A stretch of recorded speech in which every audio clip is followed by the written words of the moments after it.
Hello and welcome to the Listening Post's unboxing channel on YouTube. Today I'm unboxing Yamaha's brand new RX-A2080. This phenomenal new home theatre amplifier has been air freighted out to us now so that we can be the first in Australasia to do an unboxing video. This 2080 is amazing.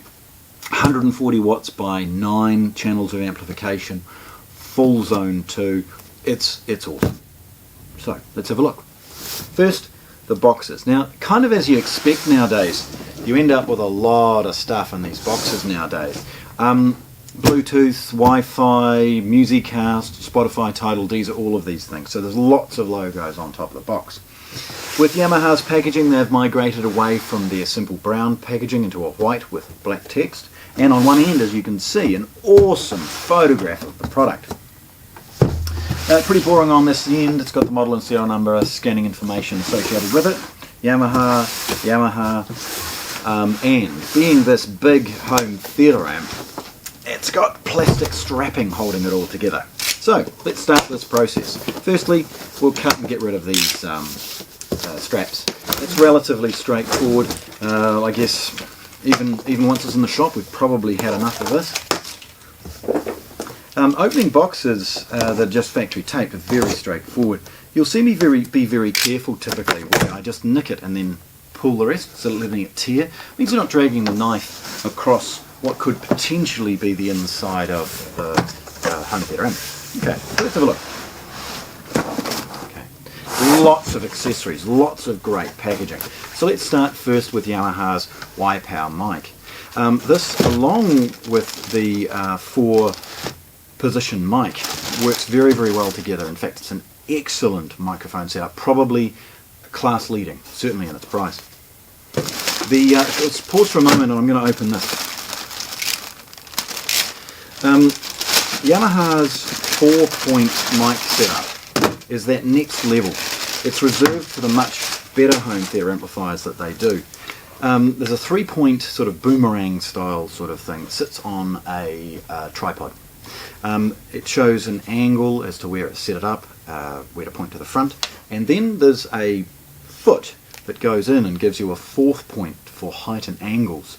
That testing is excellent and again very, very good, class leading. What we've got here is a printed manual and other things like that. If you want to see what's in this bag, check out the unboxing video of the 1080 where I open it and have a look. There is an IEC power cord. Now this is New Zealand. And Yamaha's new remote control. Now I wax lyrically about the quality of this in the 1080 unboxing video. It is good. It is very good. It's got a switch at the top now because it will operate 3 or 4 zones depending on how you implement HDMI. Treat this product though as a 3-zone home theatre amplifier. The 4th zone's got to be run to a sound bar or something like that for a TV. So proceed with caution as far as trying to make this do 4 zones. Further in, we've got Yamaha's FM and DAB aerial and a couple of AAA batteries. The packaging is excellent. Always protects the corners of the products. And as we looked at, there we go.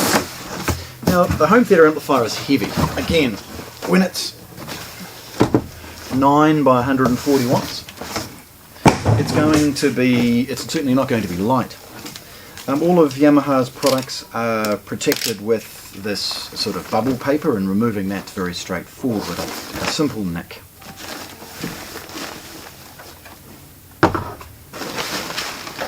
And you see this excellent beast for the first time. Look at the size of this thing. It's amazing. It's awesome. And the circuit topography and layout is superb as well. Big heat sinks, lots of ventilation as you would expect.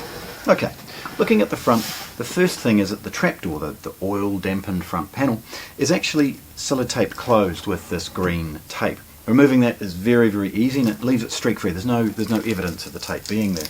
Love taking that tape off, by the way. The front panel opens with ease, and as you can see, oil dampened, to reveal some of the things that you don't use all the time. And looking at this is where we're going to start. Okay, home theatre amplifier. Obviously this is the 2080, so we've got Yamaha and then the model number. We've got the on and off switch. We've got Yamaha's input select. It's a big, heavy rotary encoder. Across the front display, of course, is all of the usual things that you would expect, DSP fields, all of those things, and beneath it the buttons to control everything. We've got the setup menu and navigation. We've got AI, this is Yamaha's new artificial intelligence sound processing and decoding, straight in effect, and programming buttons to change between all the DSP fields. Have a play around with some of those, particularly ones for sports games and entertainment. Does a really good job of the surround sound steering for those applications. It's got a 5-volt USB at the front. That's only 1 amp, so it will charge a phone, but it's not going to an iPad or something like that. It's got 3.5mm input for the Y-Power mic and a 6 1/4 output for headphones. It's worth mentioning that Yamaha operate their silent cinema via the 6 1/4 headphone socket. There's 2 stereo analog inputs for portable devices and other things like that. Over this side we've got the 4 scene buttons. These are global presets for all elements of this home theatre amplifier. It's awesome for family members that aren't necessarily too technologically, it makes it very simple. You can push a button and it will turn on in a certain way to do a certain thing automatically.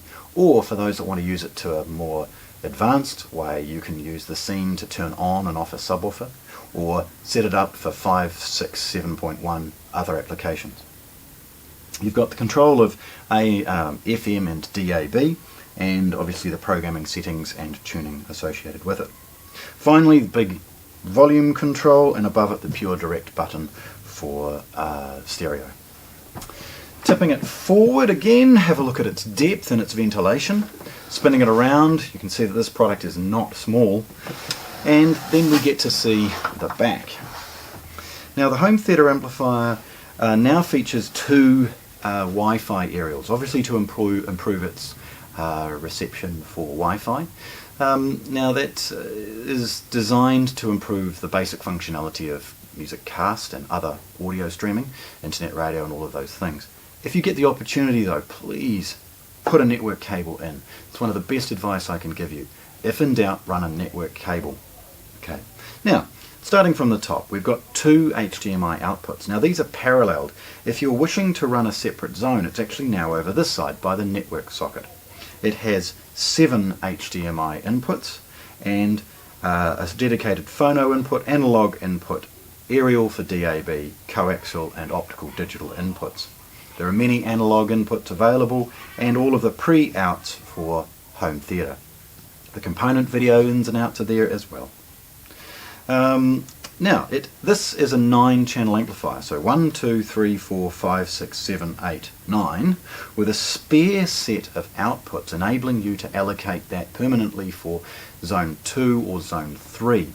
Those spare outputs are switchable, so if you are running 9.1 in your main theatre room, turn on your second zone, it'll shut it down to 7.1 and so on. Control options are here, 3.5mm ins and outs and triggers, RS-232 network input, second aerial, and IEC power cord. Okay, so this brute of a home theatre amplifier, this superb new model, the Yamaha RX-A2080 theatre amplifier, unboxed here at the Listening Post in Christchurch, New Zealand. Thanks for watching. If you want to see more, subscribe to our channel.